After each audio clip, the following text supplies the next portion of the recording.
안녕하세요, 윈블맨입니다. 로저 페더러, 라파엘 나달, 노박 조코비치 세 선수를 빅3라고 하죠. 이 선수들을 이어 차세대 빅3라고 불리는 선수들, 바로 카를로스 알카라스, 야닉 시너, 홀거 루네인데요. 최근 투어에서 가장 활약하는 선수들이고 그만큼 이번 US 오픈에서도 큰 주목을 받았는데 아쉽게도 세 선수 모두 지난해보다 못한 성적표를 받았습니다. 그만큼 충격이 컸던 걸까요? 우선 지난해 우승자 알카라스는 4강에서 다닐 메드베데프에게 졌습니다. 올 시즌 ATP 1000 인디언 웰스와 윈블던에선 모두 알카라스가 이겼고 최근 기세도 좋은 알카라스의 낙승이 예상됐는데요. 신시내티 대회처럼 조코비치와 알카라스의 리턴 매치를 기대하는 팬들도 많았습니다. 하지만 21년 우승은 가위바위보로 먹은 게 아니라는 듯 끈질기고 엄청난 경기력을 앞세운 메드베데프에게 무릎을 꿇고 말았습니다. 알카라스 스스로도 많이 실망한 듯 보였습니다. This kind of matches can happen. Even if I feel myself a different player, more mature.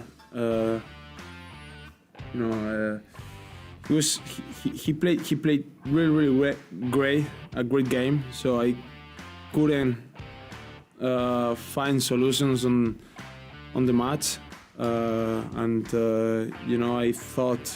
I thought that right now I'm a better player to find solution when the match is not going in the right direction for you. But after this match, I'm gonna change my mind. I'm not mature enough to handle this kind of matches, so I have to learn about it. 그리고 알카라스는 곧장 데이비스컵 기권을 선언했습니다. US 오픈이 끝나자마자 곧장 남자 국가대항전인 데이비스컵 예선이 열리는데요. 특히 스페인은 한국과 같은 조로 묶여서 17일 격돌할 예정이었고 우리 선수들과 알카라스의 대결에 이목이 쏠렸습니다. 하지만 알카라스는 US 오픈 4강 탈락 후 내 몸에 귀를 기울여야 할 것 같다고 밝혔습니다. 육체적, 정신적으로 잠시 멈추고 쉬어야 할 것 같다며 아직 시즌이 많이 남았기 때문에 2보 전진을 위한 1보 후퇴라고 밝혔습니다.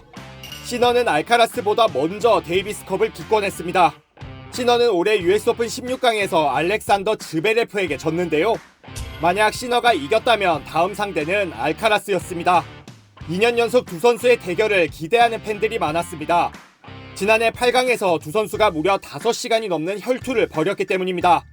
하지만 시너는 두 차례 다리 경련 치료 투혼까지 발휘했지만 16강 문턱을 넘지 못했습니다. 윈블던 4강, ATP 1000 캐나다 우승으로 상승세를 탔던 시너였기에 실망은 클 수밖에 없었습니다. 시너 역시 US 오픈 이후 육체적, 정신적으로 회복할 시간이 부족했다며 다음을 기약했습니다.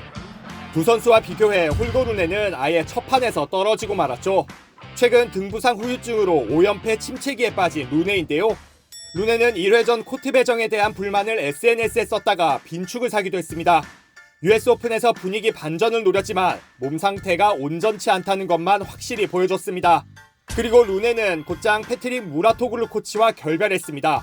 세레나 윌리엄스, 시모나 렙 등 유명 선수를 지도한 무라토글루 코치는 지난해 말부터 6개월간 루네의 풀타임 코치를 맡았는데요. 루네가 조코비치를 꺾고 ATP 1000 파리 마스터스를 우승하는데 큰 역할을 하기도 했습니다. 하지만 올해 5월부터는 중요 대회에서만 코칭을 하기로 했었는데 불과 3개월 만에 아예 결별한 겁니다. 결별 이유로는 루네 어머니의 말에 따르면 코칭 방향이 서로 달라 코치 사이에 신경전이 있었다고 전했습니다. 루네는 당분간 어머니, 오랜 코치였던 크리스텐센과 다닙니다. 육체적으로 가장 쉬어야 할 것 같은 루네는 되려 데이비스컵 출전을 발표했습니다. 이후 중국으로 이어지는 투어까지 그대로 소화할 예정입니다. 등부상이 있어도 지난해 말에 쌓아놓은 포인트가 많은 데다 최근에 기록한 최고 랭킹 4위를 지키기 위한 걸로 보입니다. 그 누구보다 투어에서 주목받고 있지만 그만큼 성장통을 앓고 있는 차세대 빅3. 이 선수들이 잘해야 테니스 인기도 더 커지겠죠. US 오픈 이후 하반기에 어떤 활약을 펼칠까요?